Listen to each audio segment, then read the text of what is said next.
She was pouring coffee for minimum wage. He was worth $4 billion. He asked her for financial advice as a joke, just to mock her, just to feel superior for 30 seconds. But the words that came out of her mouth didn't just surprise him. They destroyed him. And what happened next would change both of their lives in ways neither of them saw coming. This is the story of a man who had everything, and a woman who taught him he had nothing at all. Before we begin, if you love real stories about second chances, forgiveness, and the kind of love that survives the impossible, hit that subscribe button and turn on notifications. You don't want to miss what happens next.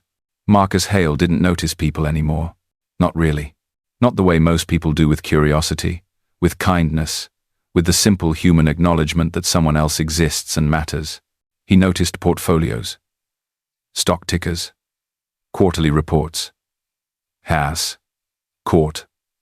quarterly reports, quarterly reports, quarterly reports. At 42, he had built an empire from nothing. Tech investments that turned into billions, a penthouse in Manhattan, a private jet, a name that made boardrooms go quiet. But on this particular Thursday afternoon, Marcus was far from Manhattan. He was in a town called Maplewood, population 3,200, tucked into the mountains of North Carolina like a secret the world had forgotten. His car had broken down 2 hours outside Charlotte. The driver had called for a tow, but it wouldn't arrive until morning. So Marcus found himself sitting in a vinyl booth at a diner called Rosie's, staring at a laminated menu that hadn't been updated since the 90s. The place smelled like coffee and cinnamon rolls.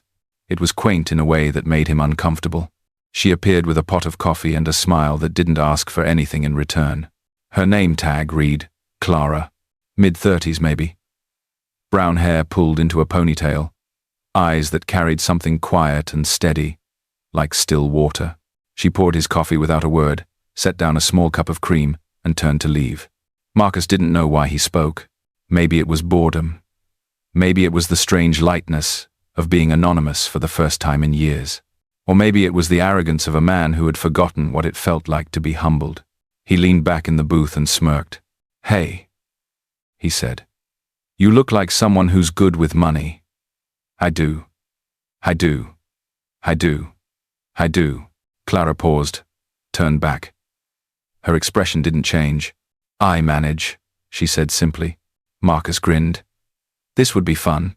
I've got a problem," he said, voice dripping with false seriousness. "Let's say, hypothetically, someone had a few $1 billion sitting around. What would you tell them to do with it?"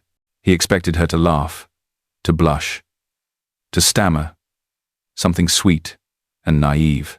Instead, Clara set the coffee pot down on the table. She looked him square in the eyes, and she said something that stopped his heart cold.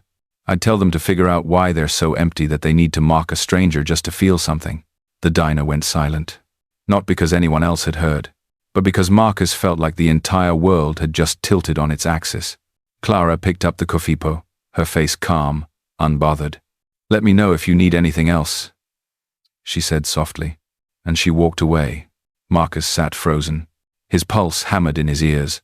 No one had spoken to him like that in 20 years. Not his investors, not his assistants, not even his ex-wife, who had left him with a settlement and a polite smile. He should have been angry. He should have left. But instead, he felt something he hadn't felt in so long he'd forgotten the name for it. Shame. And beneath that, curiosity. Do you believe some people can see straight through us?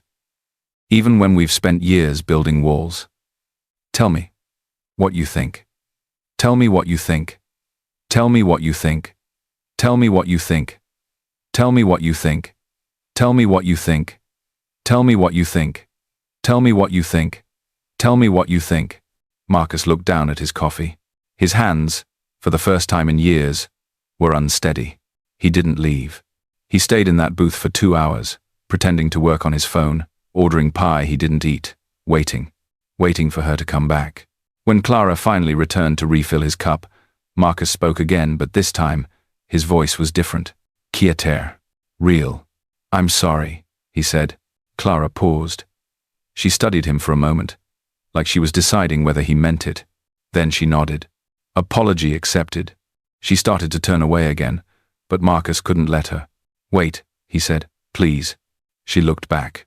How did you know? He asked. Know what? That I was empty. Clara's expression softened. She set the pot down again and slid into the booth across from him. Something that clearly broke. About 15 diner rules. But she didn't seem to care. Because I've seen that look before, she said. In the mirror. Marcus blinked. You? She smiled, but it was sad around the edges.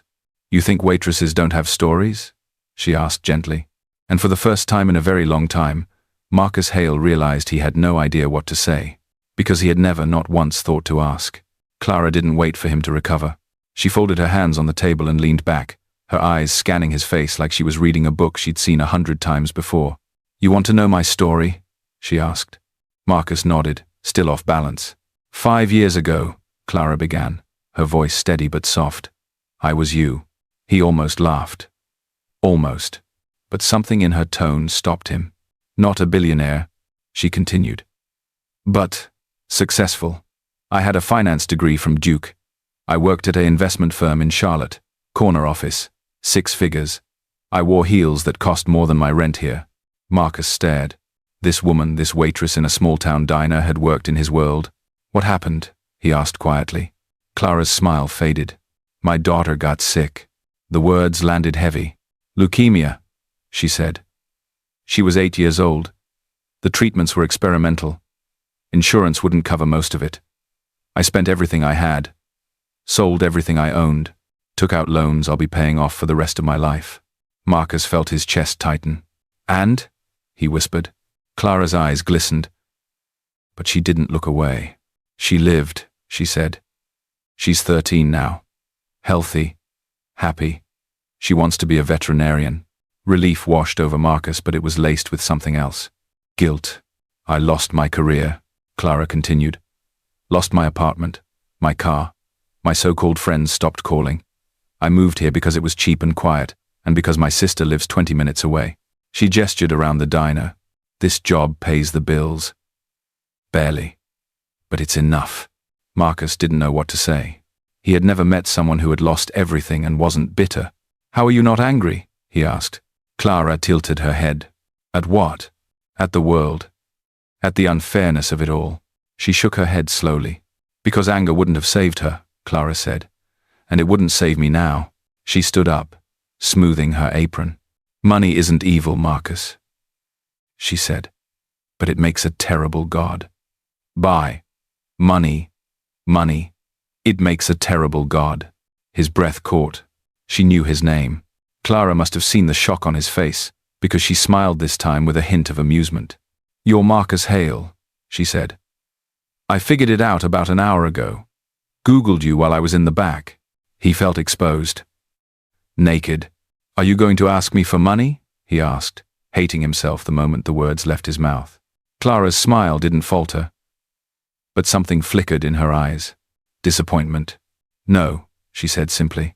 I'm going to ask you to think about why that was your first question. She walked away again, this time toward the kitchen. And Marcus sat there, alone in the booth, feeling smaller than he ever had in his entire life.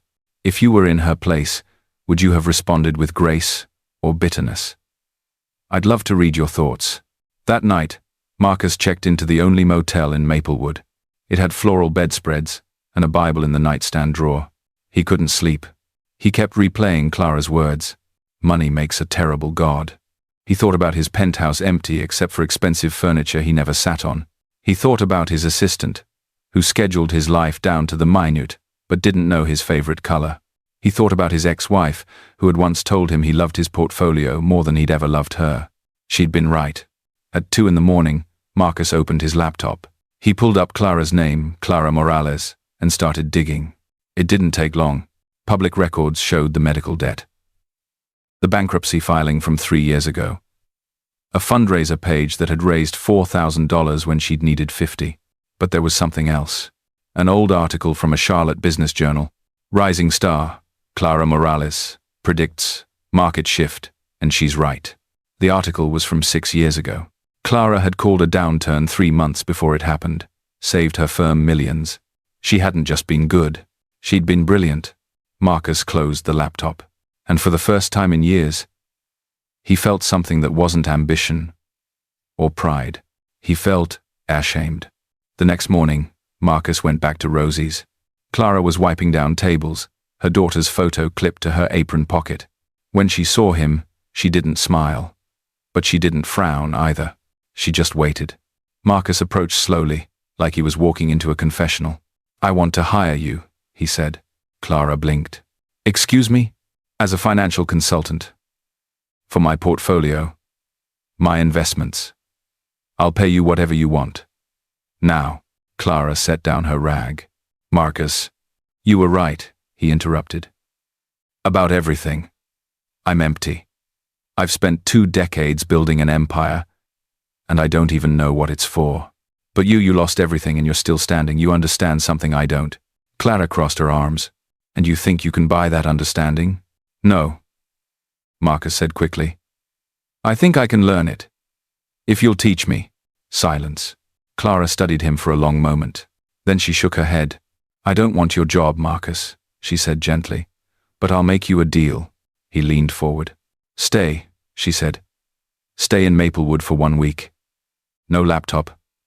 No phone calls. No business. Just be here. See what life looks like when you're not performing it." Marcus opened his mouth to argue, but something stopped him. Maybe it was the way she looked at him, not with pity, but with hope.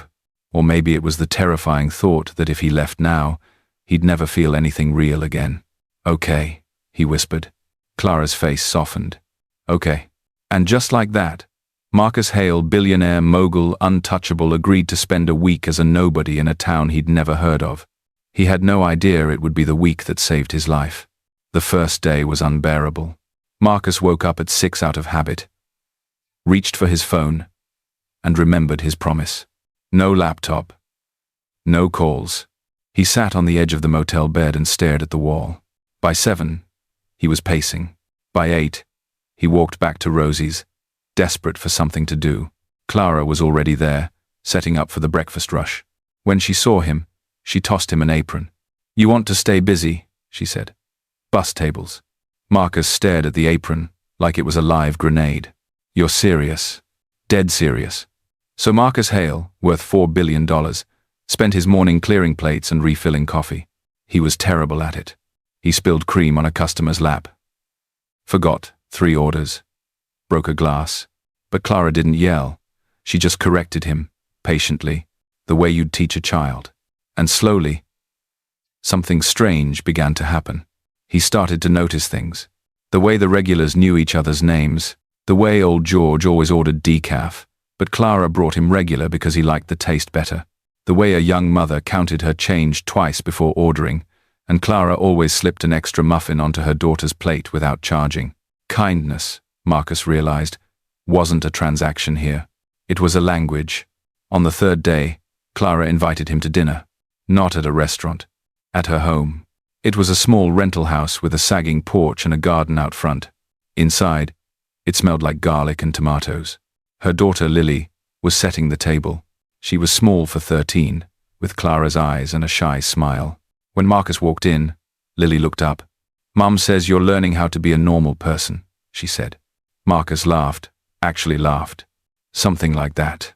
They ate spaghetti and salad. Lily talked about school, about her friends, about the stray cat she was trying to convince her mum to adopt, and Marcus just listened. He didn't check the time. Didn't think about Tokyo markets or acquisition deadlines. He just sat at a wobbly kitchen table and felt something he hadn't felt in decades. Peace. After dinner, Clara walked him to the door. "Thank you," Marcus said. "For what?" "For letting me in." Clara smiled. "You're not as scary as you think you are, Marcus." He wanted to believe her. On the 5th day, they went for a walk. The town had a trail that wound up into the mountains, overlooking the valley. They didn't talk much at first, just walked. But eventually, Clara broke the silence. "Can I ask you something?"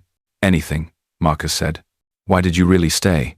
He thought about lying, about giving some smooth, deflective answer. But Clara deserved better. "Because I'm tired."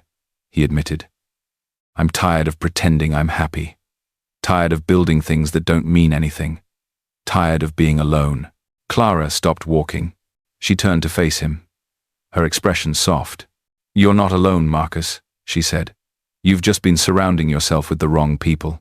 And you're the right people, she smiled. Maybe. They stood there. On the hillside. The wind, moving through the trees. The one hind. The one hind. The one hind. The one hind. The one hind. The one hind. The one hind. The one hind. The one hind. The one hind. The one hind. The one hind. The one hind. The one hind. The one hind.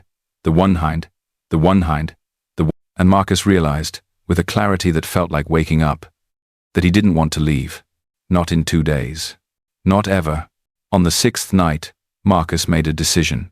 He opened his laptop, breaking his own rule, and sent an email to his board of directors. It was short. I'm stepping back, effective immediately. Promote Jen to CEO. I'll remain as a passive investor, but I'm done with operations. I need to figure out who I am without the company. He hit send before he could second-guess himself. Then he closed the laptop, and he felt lighter than he had in 20 years. The next morning, he told Clara. They were sitting on the porch of Rosie's before opening, coffee in hand, watching the sunrise. I quit, Marcus said. Clara's eyes went wide. You what? I stepped down. I'm still an investor, but I'm not running the company anymore. Marcus, I don't want that life anymore, Clara, he said, his voice shaking. I want this. I want quiet mornings and bad coffee, and people who see me, not my bank account. Clara set down her mug. What are you saying? Marcus turned to her, his heart pounding. I'm saying I want to stay, here, in Maplewood. I don't know what that looks like yet, but I know I don't want to go back. We. We. We. We. We. We. We. We. We. We. Tears welled in Clara's eyes. You'd really give it all up? I'm not giving it up, Marcus said. I'm choosing something better. Clara reached out and took his hand, and for the first time in his life, Marcus Hale felt like he was exactly where he was supposed to be. But the world didn't let go easily. 2 days later, a black SUV pulled up outside Rosie's. Marcus's former CFO, David Brennan, stepped out. Expensive suit, designer watch, the smell of boardrooms and power. He walked into the diner like he owned it. When he saw Marcus bussing tables, his face twisted in disbelief. What the hell are you doing? David hissed. Marcus set down the plates. Working. This is insane, Marcus. The board is in chaos. Investors are panicking. You can't just disappear. I didn't disappear, Marcus said calmly. I sent an email. An email. David's voice rose. You torpedoed a $4 billion company with a 3-sentence email. Clara appeared from the kitchen, her eyes sharp. Is there a problem here? David glanced at her, dismissive. Who are you? Someone who actually cares about him, Clara said evenly. David laughed, cold and cruel. You think you know him? This man has erased people from existence for missing a quarterly target. He doesn't care. He calculates. Marcus stepped forward, his jaw tight. That's enough. No, Marcus. You need to hear this. David turned back to him. You're throwing your life away for what? A waitress? A fantasy? You'll be bored in 3 months. You'll resent her in 6. Get out, Marcus said, his voice low and dangerous. Marcus, I said get out. David stared at him, shock flickering across his face. Then he shook his head, adjusted his cufflinks, and walked toward the door. But he stopped, turned. You were the smartest man I ever met, David said quietly. Now you're just pathetic. He left. The diner was silent. Marcus stood there, fists clenched, breathing hard. Clara stepped closer. Are you okay? Marcus looked at her, really looked at her, and he realized something. David was wrong. This wasn't weakness. This was the bravest thing he'd ever done. I'm better than okay, Marcus whispered, and he meant it. That night, Marcus couldn't sleep again. But this time, it wasn't because of anxiety. It was because of clarity. He walked to Clara's house and knocked softly. She answered in a robe, hair down, eyes tired but warm. "Marcus, it's midnight. I know. I'm sorry. He ran a hand through his hair. I needed to say this now, before I lost my nerve. Clara stepped onto the porch, closing the door gently behind her. "Say what?" Marcus took a breath. "I've spent my whole life building things I didn't care about, chasing numbers, trying to prove I was worth something. But none of it mattered. None of it made me feel alive." He stepped closer. "Until you." Clara's eyes shimmered. "You didn't just teach me about money, Clara. You taught me about life, about grace, about what it means to be human. And I don't want to go back to the person I was before I met you." Tears spilled down her cheeks. "Marcus, I'm not asking you to love me," he said quickly. "I know I don't deserve that. But I'm asking you to let me stay. Let me be part of this town, part of your world, even if it's just as a friend." Rand. Clara was crying now, but she was smiling too. "You really mean that? Every word." She stepped forward and took his hands. "You're not just a friend, Marcus," she whispered. "You haven't been for a while." His heart stopped. "Clara." She kissed him. Soft, gentle, real. And in that moment, Marcus Hale finally understood what it meant to be wealthy. 6 months later, Marcus was unrecognizable. Not physically, though. He'd traded his suits for jeans and flannel. But in every way that mattered, he bought a small house on the edge of town. Nothing fancy. Just 2 bedrooms, a porch, and a view of the mountains. He started a non-profit with a portion of his fortune covering medical expenses for families who couldn't afford treatment. Clara helped him run it. Lily called him Uncle Marcus at first. Then one day, she just called him Marcus. And that felt right. He still had money. Still had investments. But now they served a purpose. Now they meant something. 1 year after that first meeting, Marcus and Clara stood together on the hillside trail. It was autumn. The leaves were burning gold and red. "Do you ever regret it?" Clara asked. "Regret what?" "Walking away." Marcus smiled. "Not even once." Clara leaned her head on his shoulder. "I'm proud of you," she whispered. And those 4 words meant more than any deal he'd ever closed. They were married the following spring, in a small ceremony at Rosie's. Lily was the flower girl. Old George gave a toast. And for the first time in his life, Marcus looked around a room and saw people who loved him not for what he had, but for who he was. He thought back to that day in the diner. The arrogance, the cruelty, the emptiness. And he thought about the woman who had seen through it all. Clara had saved him. Not with money, not with advice, but with truth. 2 years later, Marcus stood in front of a crowd at a TED Talk. He told his story. About the joke that wasn't funny. About the waitress who changed his life. About the choice to walk away from everything and find something real. "We spend our lives chasing things we think will make us happy," he said. "Money, power, status. But none of it matters if you're empty inside. None of it matters if you're alone." He paused, his voice thick with emotion. "The richest day of my life wasn't when I made my first billion. It was the day I sat across from a woman in a diner and realized I had nothing, because that was the day I started to build something that actually mattered." The audience erupted in applause, but Marcus wasn't looking at them. He was looking at Clara, sitting in the front row, tears streaming down her face.